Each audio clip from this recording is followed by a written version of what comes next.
If you have your Bibles with you, why don't you turn with me to Luke 5, 1 through 11. We're going to see the beginning of Jesus' ministry here. We find Jesus walking along a lake shore, and as he's walking along the lake shore, he's talking to a crowd of people. He sees these two boats and some fishermen cleaning nets, and he sees an opportunity to get a better vantage point to speak to the crowd. He hops into one of the boats and pushes it out and speaks to the crowd.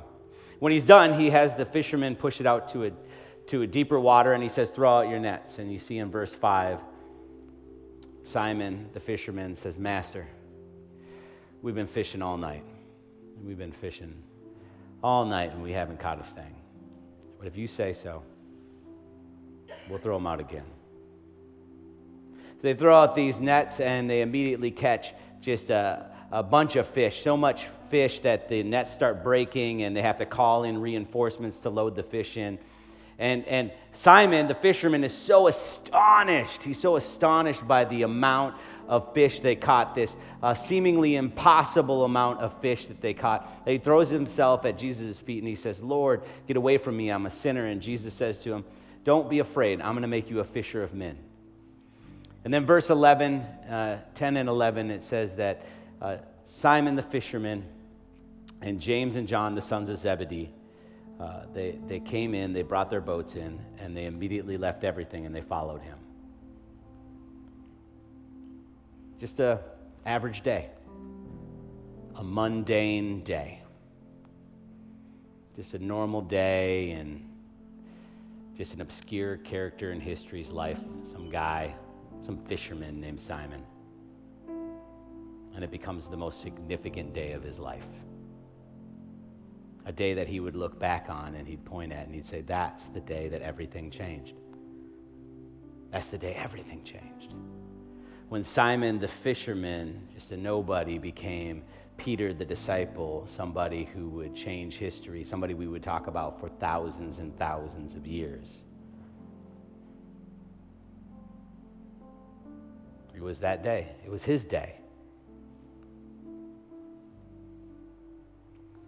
I believe for many people in this room, today is the day that many will look back on and say, "That's the day that everything changed."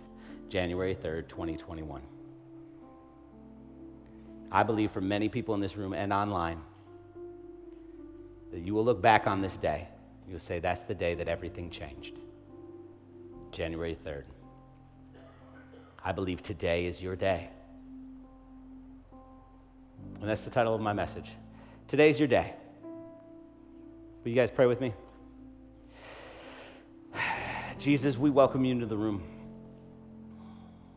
Lord, I pray that we are challenged today and transformed, that you fill our hearts with courage to take steps towards the dreams that you've placed in our hearts, to overcome the things that have held us back. In Jesus' name, amen. It was May 30th, 2020. I was on the phone with a friend of mine, and they were talking about this issue that they always run into, this thing that they're trying to overcome. And I say to them, you know, you can just change that. You can just stop doing that. You could just change. You could just decide, I'm not going to be like that anymore. You could do that.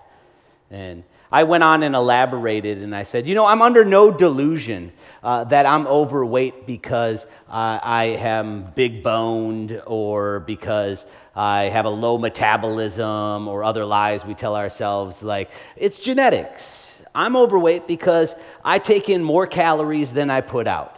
I'm overweight because I eat too much and I work out too little. That's what I said to them. I just went off on the streets. I like Big Macs and not salads. I lack discipline. That's why I'm overweight. And yet every single day I wake up and I look at my wife and I say, "Today's the day, honey." And she says, "What do you mean by that?" And I say, "Well, today's the day I'm going to start eating healthy and working out." And she'd say, "Call me at lunch." Because she knew by lunchtime I'd be shoving some 4,000 calorie meal down my throat, meeting with somebody in the church, and I'd be saying something like, "Well, I guess tomorrow's the day." But for some reason, I believed that every day was an opportunity to change. Every day was an opportunity to become somebody different. Every day was my day. I just had that belief that it was possible for me to become somebody different, to overcome the issues I have. And maybe that's because I was an alcoholic and a drug addict for years, from everything between alcohol and methamphetamines for 10 years. And there was hundreds and hundreds and hundreds and hundreds and hundreds of mornings that I woke up and I said, I'm done with this. I'm never going to do this again. I'm changing. Today's my day to change. And then by that night, I'd be back into my cycle of addiction. But there was a day. There was a day in June 2004 where everything changed, where I began to become free from my addictions. And so I had this belief system that any day I could change, that today could be my day. And I'm going off on my friend. Today can be your day. You can just do it. You can just change. And then I start getting myself hyped up and I say, today's my day. Watch me. There's a few days went by and we were on a Zoom call with Pastor Tim and with our whole staff. And Pastor Tim was explaining to our whole staff that we were all getting gym memberships as part of our compensation package. So the college, Elevate College here, if you join, we just put an athletics program in there. So now if you join, you get a free gym membership. And we added that into the staff as well. Every staff member would get a free gym membership. And he kind of flippantly just said, you know, Mark's such an all-in guy. I bet you if that guy started working out, he'd probably work out 3 hours a day or something crazy like that. So 3 hours a day, 7 days a week, 7 months later, here we are. I think we have a picture of me preaching at Christmas, the week before Christmas last year, don't we? Yeah, there I am. We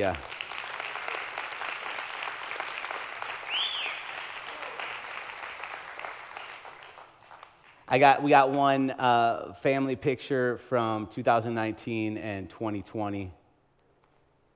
Yeah.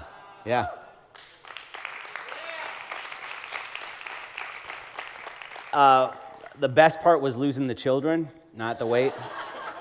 God, things have been so good since the children have been gone. I think we got another just random picture of me being big and me not being big. Yeah. And then of course, okay. Now, I know people who go to the gym a lot or whatever, you make fun of the guy who takes pictures of himself at the gym. I'm that guy now. Okay? And I don't care. That we got a picture. There you go. Yeah. I thought that's worth taking.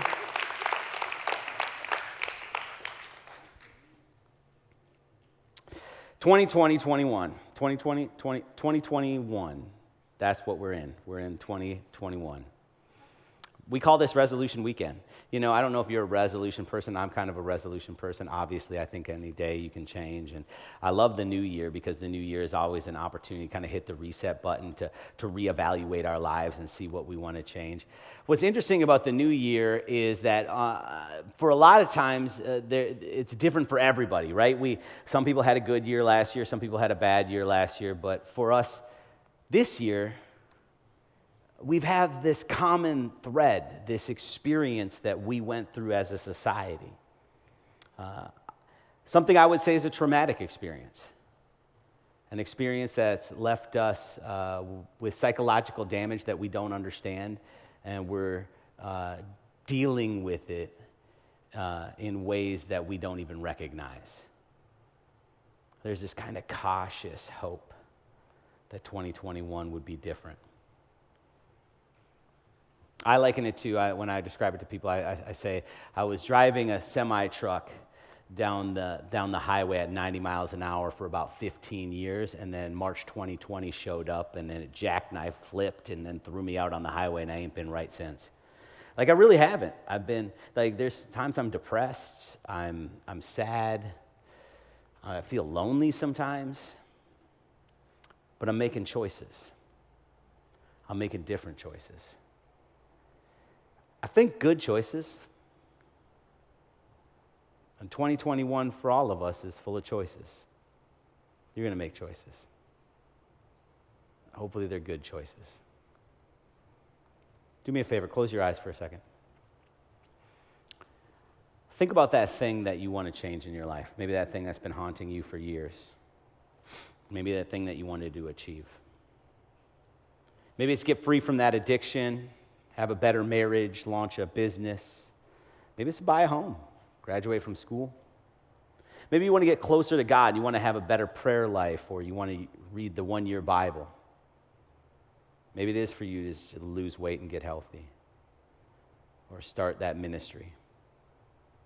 Maybe it's to be a better parent, to kind of shave off those rough edges around your personality. Maybe it's to get out of debt. Maybe for you, it's to finally actually follow Jesus. What is it? You can open your eyes. I think for many people in this room and online, you will look back on today and you'll say, today is the day that I changed that. January 3rd is the day I changed that. For many people in the room, that's true. But why not you? Why aren't you going to change? Why is this going to be another mundane weekend where you went to church and wished Pastor Tim preached? Why are you going to go back to your life and be Simon the fisherman and not Peter the disciple? Why are you not going to change? Why is today not going to be your day? I've been thinking about that. I got a few reasons. They're not all the reasons, but they're the reasons we're going to talk about today. And the first reason is you tried before and you failed. You've tried to do this, but you failed at it.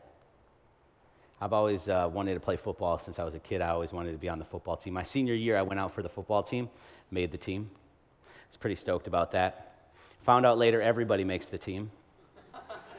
But I still made the team.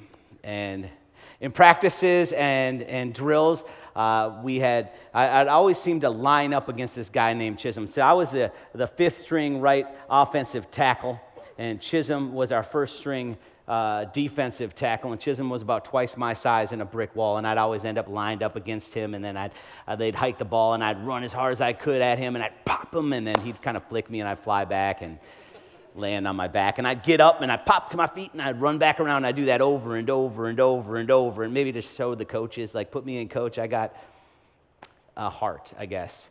And so we're facing off. It was a few weeks into the season. We're facing off against Totino Grace, our arch rivals. I hate Totino Grace. Like, I can't stand them. Like, I don't know about you, but I'm a school pride kind of guy, and I'm a Centennial graduate. Cougar pride till I die. I'm from Circle Pines, Minnesota.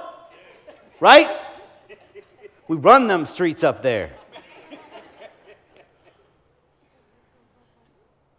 And Totino Grace is our arch rival, so I hate Totino Grace. I hate Totino Grace so bad that if some 14-year-old kid walked in here right now rocking a Totino Grace jacket, I'd jump from this stage and I'd start throwing down. Even though I'm a 42-year-old grown man with 4 kids and a pastor in this church, you don't walk into my hood rocking that gear. So we're facing off against Totino Grace at their homecoming on their home field. And Coach Frazier, our defensive coach, gives us the rah-rah speech, and he says, team, we got to have heart. We got to have heart like Melon over there. And that's what they call me. This is a true story, too. They call me Melon because that's my last name. And he said, Melon over there fails 100% of the time. And he'll never play a single play in his life. But if those of you who had talent could get over your failures on the field today, we could win this game. And we won that game. I feel like I played a role of really energizing the team to get there. You know, failure is not fatal, but failure to change can be. Failure is not fatal, but failure to change can be. You tried before and you failed at this. You know, Simon says in verse 5, he says, Master, we've worked all night and haven't caught anything, but because you say so, we'll let down those nets. You tried before and you failed. I tried the rehab. I went back to my addiction. We went to counseling, but our marriage is still bad. I tried to get out of debt, but, the car broke down, and we went right back into debt. I tried before. I tried the diet thing, Pastor. Just didn't work. I tried before and I failed. And that's why today won't be your day.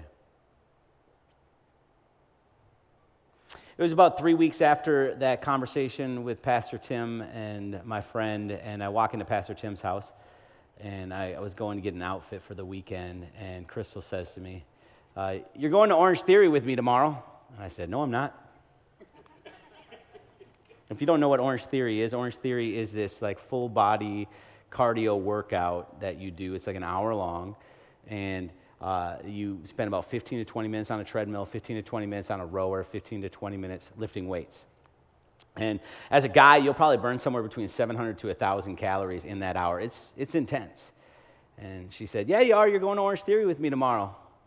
And I said, "Crystal, I tried the cardio class thing. I failed at that. Not my thing. I'm working out, I'm lifting weights, I'm eating healthy, I'm losing some weight. I don't need Orange Theory. I've tried that before. I failed at it." And she said, "No, you're going with me tomorrow." And I said, "Crystal, I don't think I need to do aerobics with 40-year-old soccer moms. That doesn't sound like a good thing for me to be doing." Because if you go to Orange Theory, it's mostly 40-year-old soccer moms, so...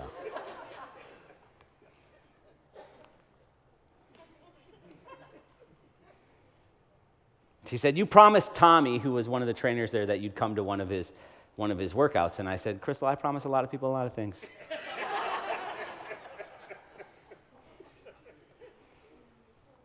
She said, "I'm texting him right now, and he's going to open up a spot for you." So she texts him, and almost immediately he's like, "Yep, just kick somebody out of the class. He's in."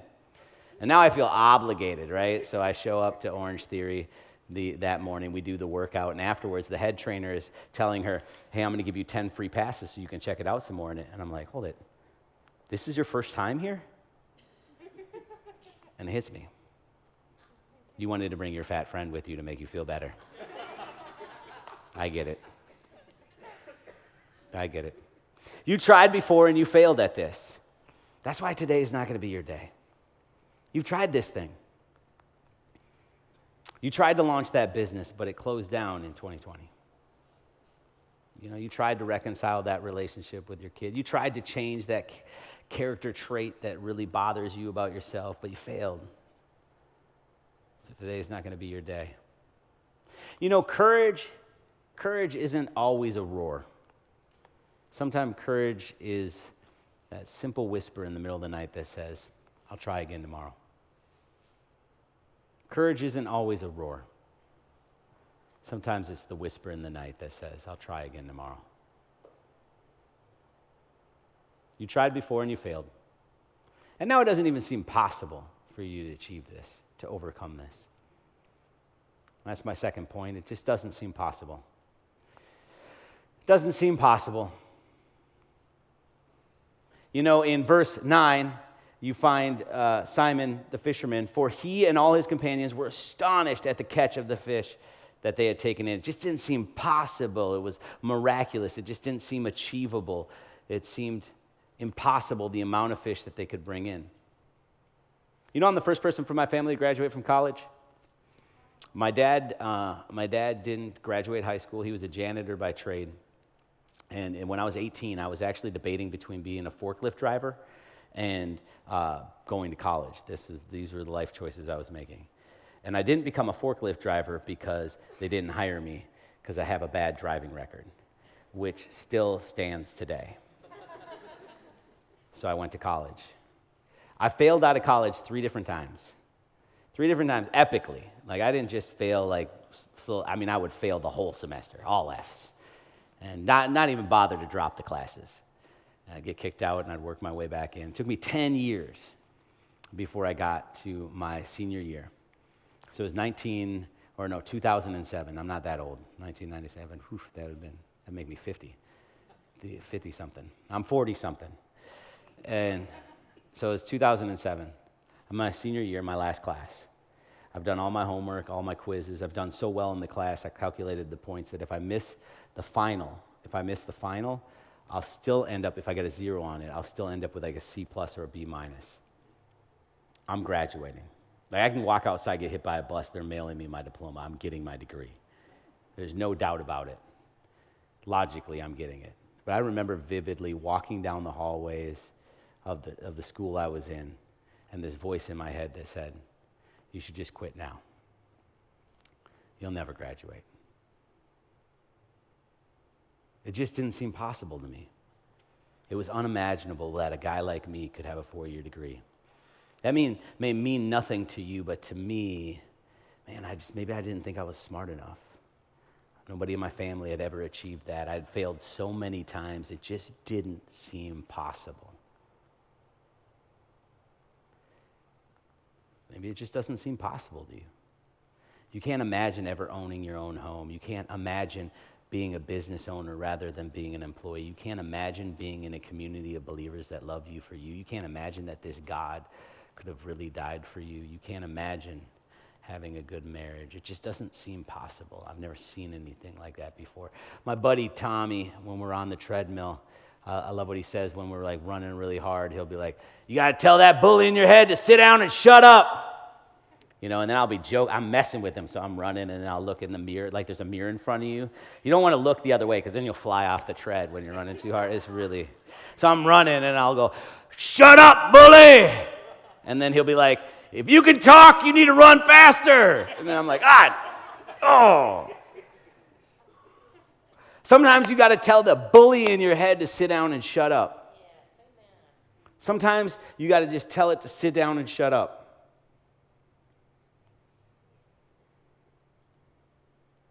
I was watching this podcast, back in July, and it was this guy interviewing a pop singer, this pop singer who had wrote a hit song, and he was a one-hit wonder. And then 10 years later, he wrote a song about being a one-hit wonder, and then that became a hit. And so he was dealing with all this existential crisis about once being famous, then losing his fame, and then regaining fame. And his dad died, and he was on this search for meaning, and he decided that he was going to walk across America. He decided, and planned it all out, and the podcaster asked him why. And he leaned back and he said, I just want to be somebody I'd admire. And it hit me. I want to be somebody I'd admire. Maybe not somebody you'd admire, but somebody I'd admire. I'm sick of looking at people and going, I admire that about you. I admire that, as if it's unattainable for me to do that. As if it's unattainable for me to become that. As if it's unattainable for me to change and transform and challenge myself to become somebody that I would look up to. When I was a kid, when I was in my 20s, I remember there was one night, me and my buddies were up all night partying. We didn't sleep. We were driving to work, and there's 4 of us in the car. I'm driving, and I look over, and there's a guy on the sidewalk jogging. And I look at my buddy, and I say, that guy? That guy got up early. Or no, I said, that guy went to bed last night, so he could get up early. So he could do that. And then my friends started making fun of him, and I said, no, man, I want to be that guy. I want to be a guy who goes to bed early and gets up and goes jogging. Like, since my 20s, I wanted to be that guy. I don't think it's ever too late to become somebody you'd admire. I don't think it's ever too late to become somebody you'd admire. I just started believing that it was possible for me to change everything about myself, that it was possible for me to begin to challenge the character traits that I had and just go, today I'm changing this. And that's what I did. I started writing things down. I just started writing down stuff that I didn't like about myself, and things that I did like about myself, and things I liked about other people. And I just started going, today I'm going to no longer do that. And today I'm going to start doing that. And today, and I would just start changing things. And then it started having ripple effects and repercussions on other relationships that I had. And all of a sudden I wake up and I'm like, well, man, my marriage is pretty awesome. I didn't know it could be this good. I didn't even try to fix this thing. My wife called me up, and she said, she was like in August, she was crying, and I go, what's wrong, honey? And she said, I don't understand how you woke up one day and you just decided to change. You just decided, I'm changing. And I said, is that a bad thing? Because I believe I can change.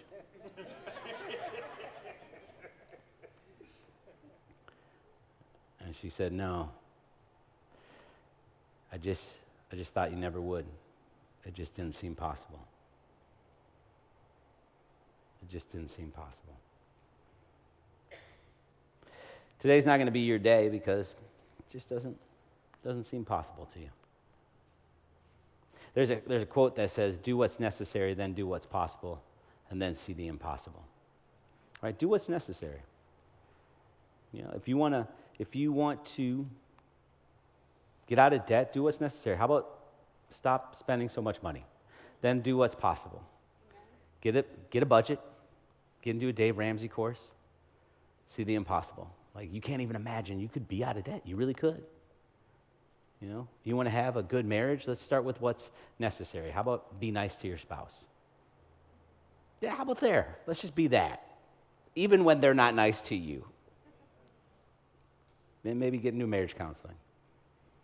And then maybe have a marriage that just seems that you didn't think was possible.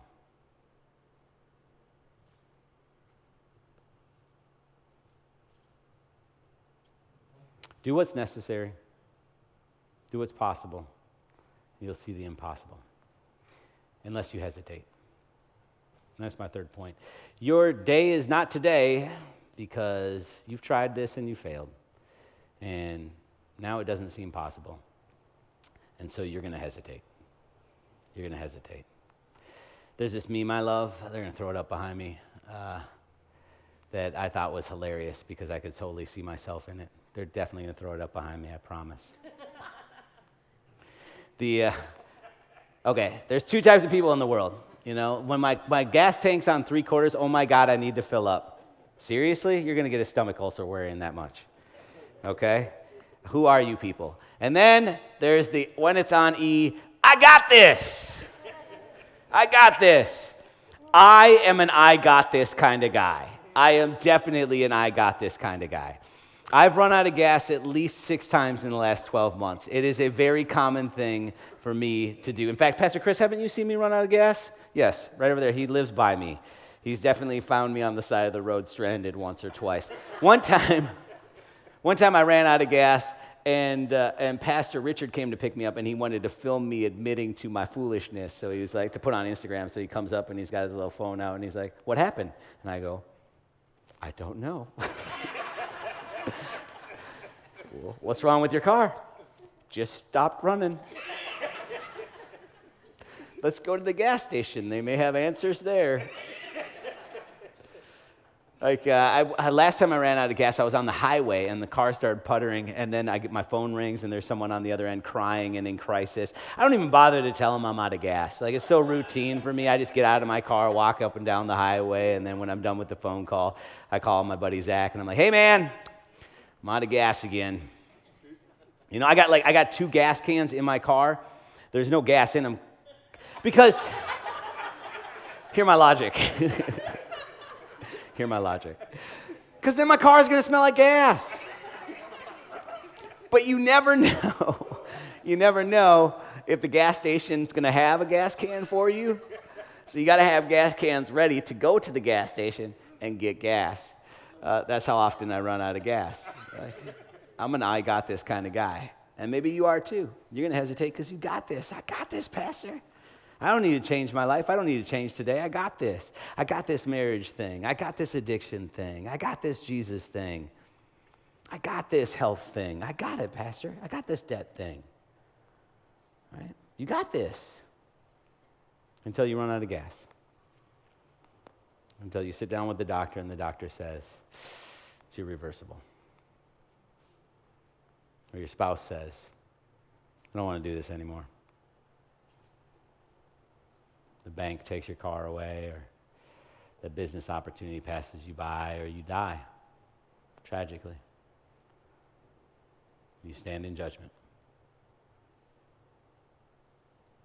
Today's not going to be your day because you're going to hesitate because you got this. You got this. My son Connor, he's in jiu-jitsu. For those of you who don't know what jiu-jitsu is like it's like wrestling, except for your objective is not to pin somebody to the ground. The objective is to get them into a submission hold and either put them in a position where you can break a bone or choke them unconscious. And then when you get them in that position, their job is to tap you anywhere on your body, and that means I quit, let me go, I give up. So there's a saying, you either tap, hear a snap, or take a nap. Those are your options in jiu-jitsu. Now, Connor's been in jiu-jitsu for like 3 years. He's lethal. He's like, all my kids are in jiu-jitsu, including my now 3-year-old starts her jiu-jitsu on a Monday. So once they turn 3, they get into jiu-jitsu. And Connor's been doing it for years, and he's the kindest, sweetest kid you'll ever meet. He wouldn't hurt a fly, but if that fly messed with him, he definitely could break that fly's leg. Like, he's lethal. And one day, we're driving home from jiu-jitsu, and Connor looks at me and he says, "Dad, how come when I tap somebody out, the next time I roll with them, which means like a wrestle around with them, they're way more aggressive?" And I said, "Well, buddy, I guess there's three real options to losing. You could get upset and throw a fit. You could quit because you don't think you're good at this and just give up.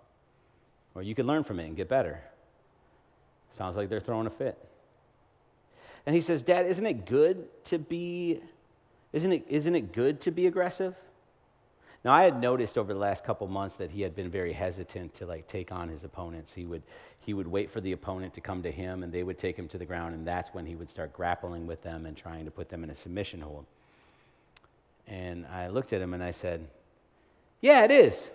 Why are you so hesitant?" And he said, "I'm scared, Dad. I'm afraid. I'm afraid that I'm going to run in and they're going to put me in a submission hold, like a guillotine or an arm bar, and then I'm going to have to tap out, and then all the kids are going to think I'm bad at jiu-jitsu." I realized in that moment he had moved up classes just a couple months ago. He used to be the biggest kid in his class and the most advanced kid in his class, and then he moved up to a more advanced class with bigger kids, and now he's afraid. He's afraid of what the kids thought of him. He was afraid of failing. You're going to hesitate because you're afraid. Today's not going to be your day because you're going to hesitate because you're afraid. You're afraid people are going to make fun of you because you do aerobics with 40-year-old soccer moms at 6 a.m. That's a joke about Orange Theory. I thought it was funny. There was like 2 people over there that laughed. You're afraid. You're afraid. You're afraid to find out that you're not good at it. You're afraid people will laugh at your business plan. You're afraid. You're afraid you're going to put in all this work and you're still going to end up in a divorce. You're afraid. So you're going to hesitate. Today's not going to be your day because you're going to hesitate because you're afraid. You know, fear defeats more people than any one thing on planet Earth. Fear defeats more people than any one thing on planet Earth. You know who doesn't hesitate? Simon Peter. Simon, fisherman, James and John immediately. Immediately.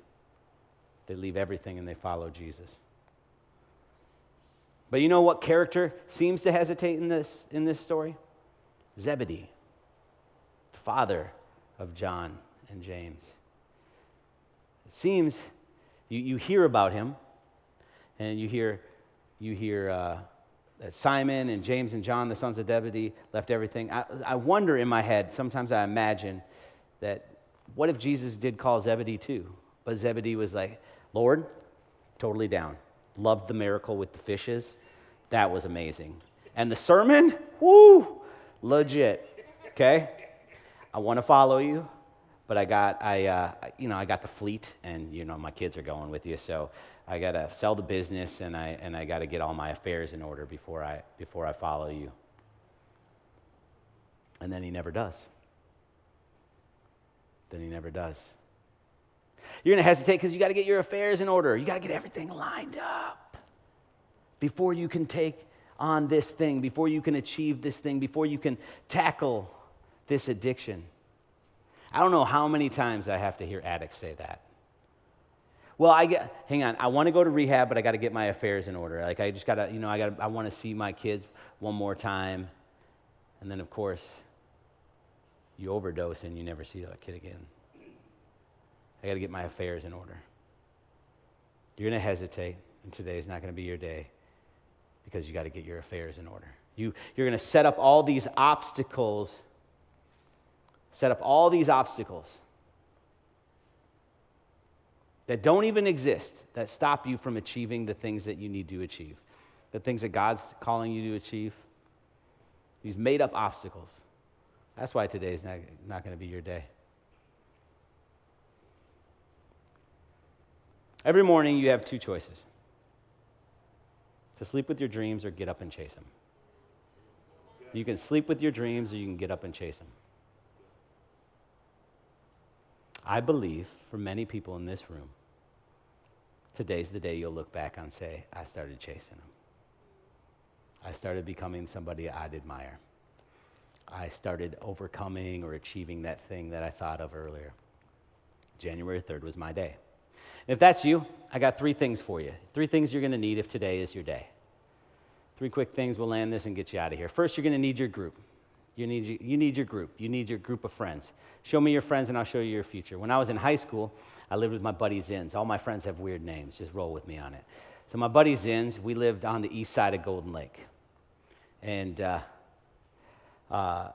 few houses up, my buddy Bucky also lived on the east side of Golden Lake. So I lived with Zins' mom and him on the east side of Golden Lake, and Bucky lived on the east side of Golden Lake. And we ruled those streets.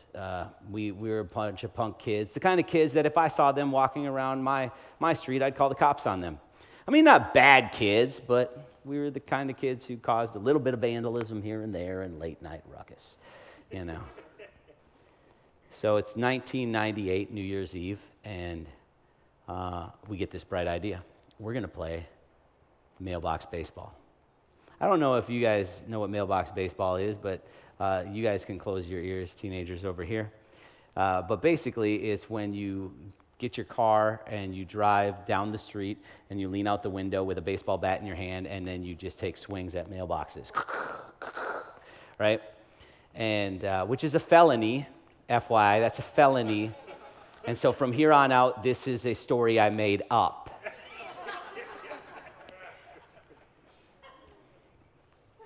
Anyways, we decide we're going to play mailbox baseball. And we don't want to go to like some strange street to play mailbox baseball because you don't know who lives on that street. They could run out and shoot you.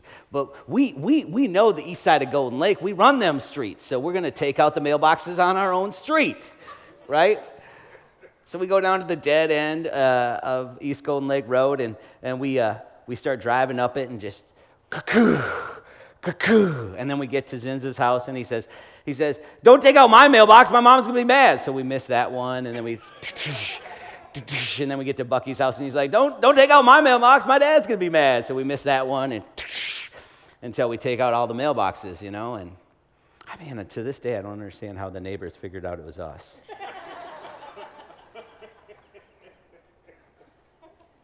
If you hang out with a bunch of dumb felons, you're going to commit a bunch of dumb felonies. The Bible says, walk with the wise and become wise, for a companion of fools suffers harm. Proverbs 13:20.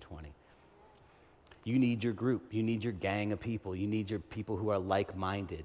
If you want to get out of debt, you need to be around people who handle their finances well. If you want to have a good marriage, you need to be around people who have good marriages.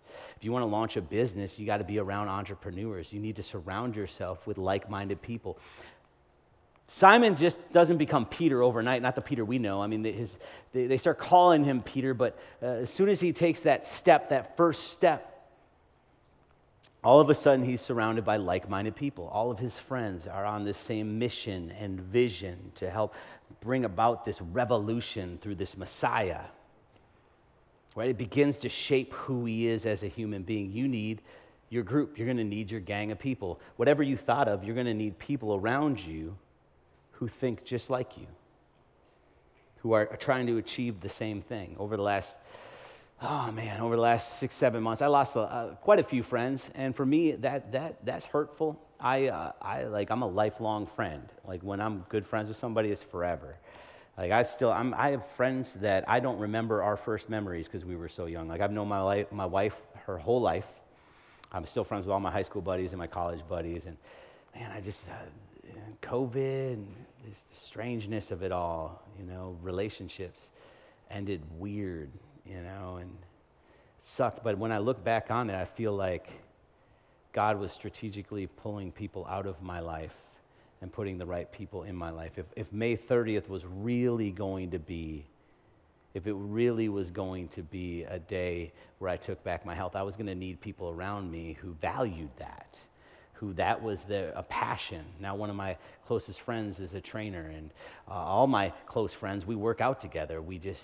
We're that weird people. We do weird stuff. Like, we're going to do a devotional and then go run 5 miles, you know. We do that. We're doing this 75 hard, which, don't look it up. Bad move. Bad decision. We started it January 1st, and I'm already regretting it. What is it? January 3rd? Definitely regretting it.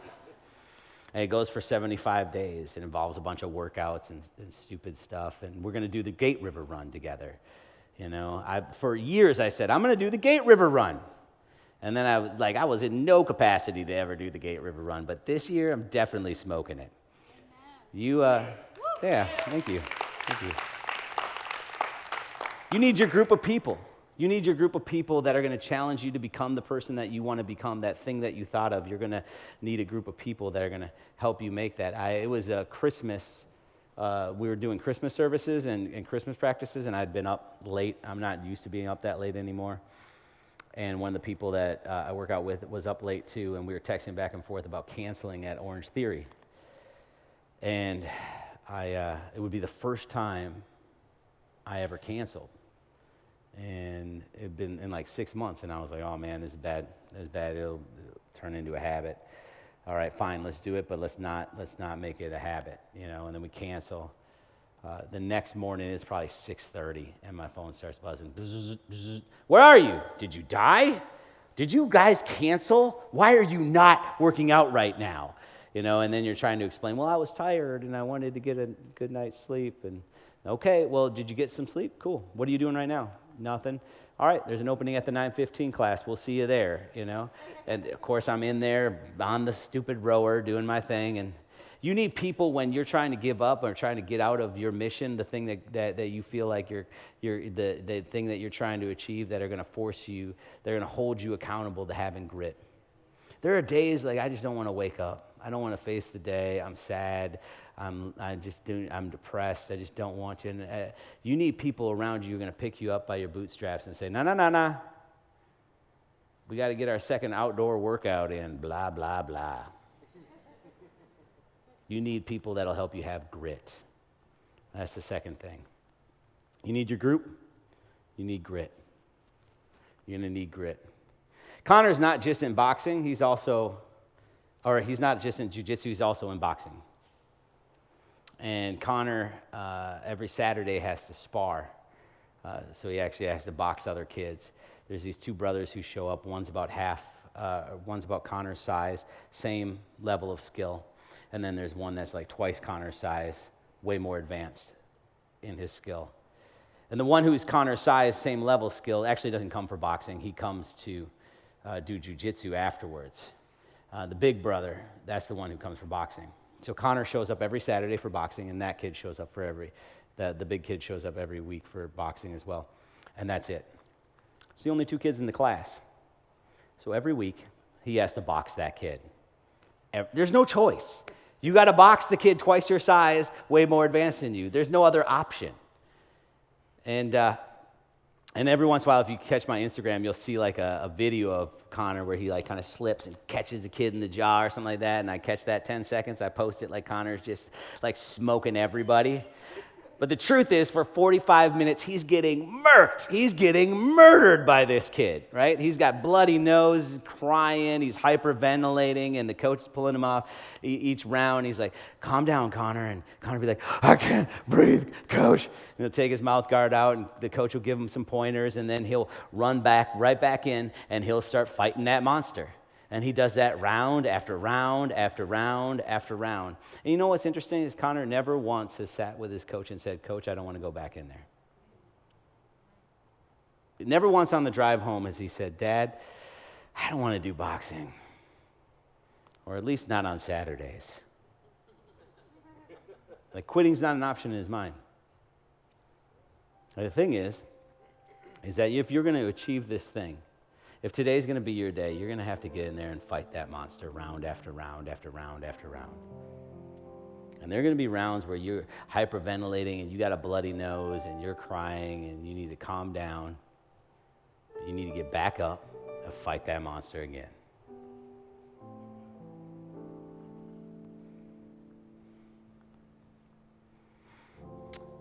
Throughout the Bible, whenever God works a miracle, he always would have his people set up a monument, a reminder of the miracle he worked in their life. Right? He'd have them set some up, say, hey, this is where God moved. Like when the Israelites went from the wilderness to the promised land, he splits the Jordan. He says, hey, take 12 stones so that generations can remember what I did here. Right? Here's a couple things. One, I think is fascinating is you would think after 40 years in the wilderness, the Israelites go into the promised land. That's like the end of the story, right? No, that's day one of the story. Because the choice to go into the promised land is that's the day. That's the day they walk into the promised land. Then it's a fight from there. They got to march the walls of Jericho. They got to fight for every piece of land that the Lord already told them they could have. It didn't just get handed to them. And if you're one of those people who are going to take a step out of the wilderness that you've been in and no longer be satisfied with who you are, but believe in who you could become, it's going to be a battle. It's going to be a battle. So you got to have grit. I do this thing called Celebrate Recovery. A lot of people think it's for addicts, but it's not just for addicts. It's for anybody. It's a support group. It's like a 12-step support group, and for anything from anger to grief to divorce to PTSD or codependency. We have monuments there. All the time, people say, today's my day. And then they have a 30-day chip and a 90-day chip and a 120-day chip and a year chip that says, God's taken me this far in this hurt habit or hang up that I've decided to start taking control over. You're going to need to be ready to fight. You're going to need monuments. Because there's going to be times where you lose, where you screw up on this journey, where you get into a fight with your spouse, or the car does break down and you lose money in your savings account, or the business plan didn't quite work out, and I'm not quite feeling God the way I did when I first gave my life to him. And what happens when we do that, when we relapse, when we fall back into old patterns? Our tendency is just to resign ourselves to being who we were. Just to accept it. I guess I'm never going to be that person. I guess I'll always be an addict. I guess I'll always be somebody who's getting a divorce. I guess I'll always be a bad parent. I guess I'll always be an employee and not a business owner. I guess I'll never really fully have a relationship with Christ. I guess I'll always be on the outside looking in. Peter does that. Peter does that. After 3 years with Jesus and his homeboys, is that still a thing? Can we say homeboys? I'm old. And his peeps, Jesus is facing the worst part of his life. He's being tried, convicted, beaten, and killed. And in the midst of that, Peter turns his back on him and says, I don't even know him. Peter's so ashamed of the decisions that he's made that I don't even deserve to be a disciple. I might as well just become a fisherman again. Maybe that's who I always was, I'm going fishing, he says. In John 21:3 says, I'm going fishing. Simon Peter told them, and they said, we'll go with you. I think it's fascinating they call him Simon Peter there. As if his name's back to Simon. So they went out and got into the boat, but that night they caught nothing. I guess I'm just supposed to be a fisherman. I wasn't supposed to be this disciple. Maybe God was wrong when he said he was going to build his church on me. One, Peter, you're a lousy fisherman. Clearly, the records show that's a bad choice vocationally. Maybe you should have chose something else. If you're going to go back to something, try carpentry. The thing is, the next day, Jesus, the risen Christ, shows up on the beach, right? And he goes, hey, guys, throw your nets on the other side. And Peter immediately recognizes it's Jesus, and he jumps in the water and he swims to Jesus. And there's this restoration moment where Jesus is basically saying to Peter, like, hey, man, I know you screwed up. It's okay. I still got plans and a purpose for your life. They're actually the same plans and purpose that I had before. I'm going to raise you up. I'm going to use you to build my church. And I believe for a lot of people in this room that God's saying that to you. That I don't care if you screwed up or you failed before or you don't think it's possible. In fact, I have dreams and a purpose for your life. Those dreams are in your heart for a reason. You can overcome that thing. It is possible.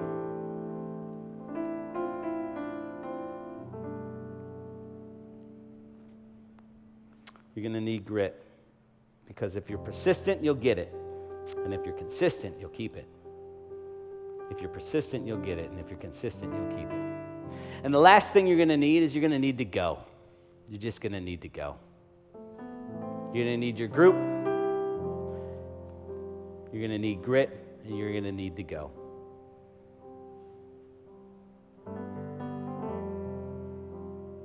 You know, indecision's a decision. It's a decision to stay the same. Indecision is a decision. It's a decision to stay the same. I had a friend of mine who said, about back in September, he told me, man, I really missed my opportunity during quarantine. When we were all in our houses for those 6 to 8 weeks or whatever it was, he really felt like he didn't spend enough time with his family and kids. He just let it pass him by. You got to go. You got to say, today's my day. You just got to decide, I'm not going to put it off. You just got to seize the moment. Because you're going to walk out of here, you're going to say, Pastor, one day I'm going to change that thing. One day I'm going to do that thing. One day I'm going to overcome that thing. Or you'll say, day one. Day one. One day or day one. You'll decide. You know, for many of you, today is day one. For many of you, I believe, for many people in this room, this is the day you'll look back on. And you'll say, that's the day. That's the day where I changed that. That thing that you thought of earlier, you'll look back on it and you'll say, January 3rd, 2021, that's the day that I took the first step to changing that, to overcoming that, to becoming that. You're going to need a monument for that. Do you know the most important chip in Celebrate Recovery is? It's the blue one. It's the day one chip. It's the chip where you say, today's my day. Today's my day.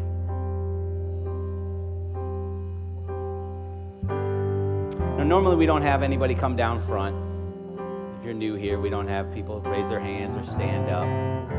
We do a simple prayer and we send you out. But at Celebrate Recovery, you got to come down and get your chip. You got to stand up in front of everybody and say, today's my day. Give me my chip.